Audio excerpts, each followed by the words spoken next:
Hey guys, this is Dan with Gears and Gadgets. Thanks for tuning in. So I'm coming to you guys with another Follow-Up Friday video. Follow-Up Friday. And today I'm going to spare you guys another Ford F-150 update. Yes, I'm still waiting on my truck. I don't have a lot of information, but today I was laughing. I was actually at work talking to a coworker, and we were talking about tracking trains. And next thing you know, I had a live stream of a railroad up in Flagstaff looking for trains coming down with cars. This is driving me insane, but with this video, I want to talk about my Michelin Commander IIs that have been on my motorcycle now since September of 2019. At this point, these tires have been on this bike now for 1 year and 8 months. They actually have 7,759 miles on them. So I've done quite a bit of riding on them, and I think I'm in a pretty good spot here to tell you guys what I think. I actually posted a video doing this back in September of 2019 in this garage, and it was before I had any of these tools to do any of the work really, I guess you'd say appropriately. I bought all the stuff to do the tire changing in the garage, but it wasn't as organized as it is today. That project was a nightmare. You can watch that. I'll link it up above here. That it was a long, basically weekend project. I said I would never do it again, but now that it's been almost 2 years, I probably will do it again just because I have more of the appropriate tools to do it. Even seating the bead, I have an air compressor now that I can do that much easier than what I was trying to do with just a basically plug-in air compressor, 12 volt air compressor. So I did just spend time at John Maxwell's shop watching him use his tire machine, and watching that I'm like, man, would I do this again? I don't know, but the answer is I'm sure I will, just because I've got a thick skull and I like to do this stuff myself. So it wouldn't be an appropriate tire review video without actually taking this out on the road and doing a little bit of some road review. So let's go ahead now and throw it to Dan out on the highway.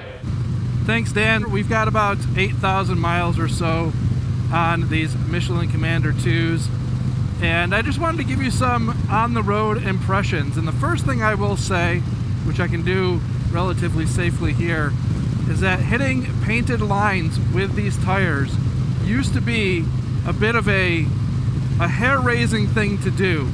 That is not the case anymore with these Commander IIs.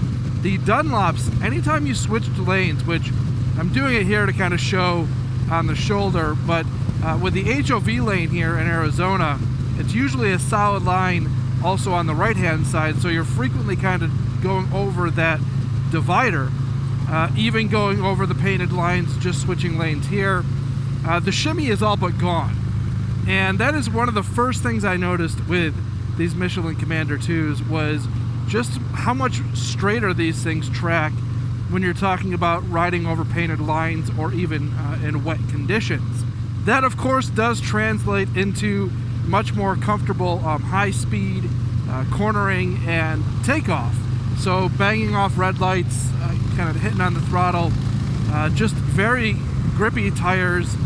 And even hitting that little uneven surface in the road here, it just is a very comfortable tire to ride on the highway.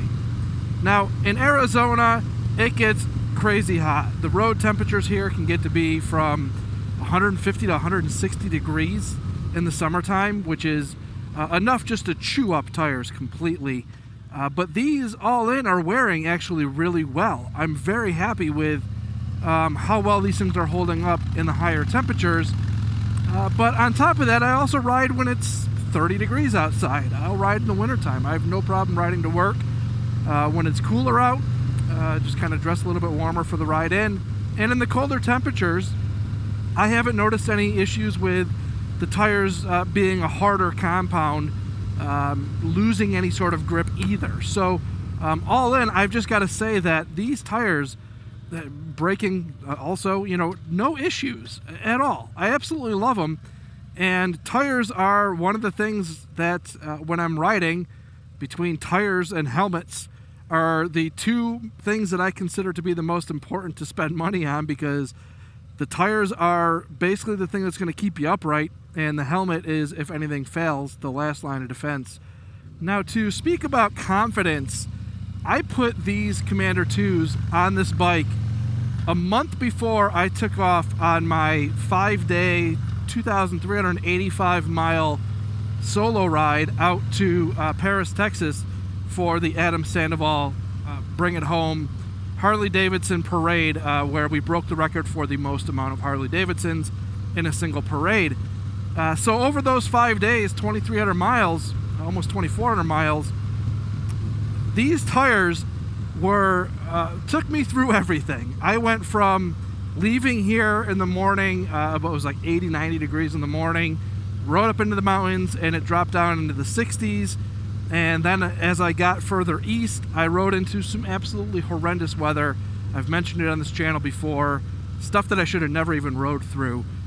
Just torrential downpours, lightning storms. I'm talking, we'll never ride in that type of condition ever again. But having these tires, not one point did I feel like I was losing traction through that rain. I was certainly more concerned about visibility. I did not have a pin lock on my helmet because I just was unprepared for that. And so it was cold, rainy, and with that, the visor was fogging up in the middle of the night, combined with thunderstorms. It was like the worst situation you would ever want to ride in that I could think of, aside from maybe like a blizzard or something. But with that being said, the tires were there.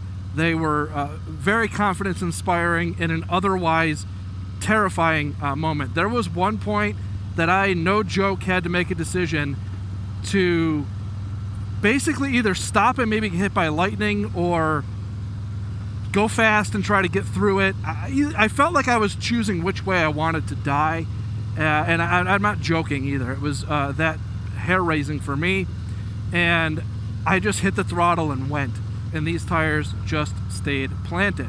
So I am forever a Michelin Commander II fan. Now they have the Commander 3s out. Those Commander 3s, as of the recording of this video, I think the front tire is $50 more and the rear tire was $75 more. I might have those two flipped. But these tires for me, doing it myself, cost $274 when I put them on the bike. So if you can get the Commander 2s, I would recommend them. They are a little bit cheaper at this point because the Commander 3s are out. If it's really a budget saving consideration that you need to save a few bucks, but I will go with the Commander 3s next time these tires are due to be changed. But right now I don't really know when that's going to be because they're wearing pretty well, and I really don't know. At this point, it wouldn't surprise me for them to go to 15,000. So that is my take on the road here with the Commander 2s. So I will, with that, go ahead and throw it back to Dan in the garage. Thanks, Dan. We appreciate that content from the road. So all jokes aside, guys, I am very much a huge fan of these Michelin Commander 2s. I'm sure the Commander 3s are probably just as good, if not better, as the next evolution of those Commander 2s. As I mentioned out on the road, as far as I'm concerned, when you're talking about safety, your tires, again, first line of defense, and your helmet, last line of defense. It's kind of the way that I view it. So I take my tires and helmet very seriously, and anything that I would recommend to anybody here on this channel is something that, again, I take very seriously. So these Commander 2s have been great. I will certainly run these again in the future, if not the Commander 3s, depending on availability when it comes time. But as of right now, the tread on these tires is great. I think that they have plenty of life left in them, and I couldn't recommend them anymore. Again, I just wanted to make sure that I got a follow-up Friday video out on these Commander 2s because I've had people reach out and say, hey, you've had these on the bike for a while. What do you think? This is the video that I can then turn around and plug in to those types of comments. So this also is a new camera I am trying on the channel here. This is a Sony ZV-1 that I picked up, kind of is my next camera prior to going big boy camera, I guess you'd say. Hopefully this setup is going to help increase some content as far as quality goes. And I'm excited for it. So got kind of a whole camera rig build out. I'm probably going to have maybe a follow-up Friday coming out of just a gear update because I'm always updating all of my gadgets as this channel grows, and you guys make that possible. So I thank you guys very much. So again, if this is your first time tuning in, guys, please hit that subscribe button down below. Remember, likes go a long way to help support the channel. You can check my merch out in the links below this video down below. These shirts, I actually just got this one in. I like this red. It's a nice shirt. So if you guys would like to buy a t-shirt or coffee mug or stickers, I think I have that stuff in the merch shelf down below. You can check it out there. I will see you guys next time.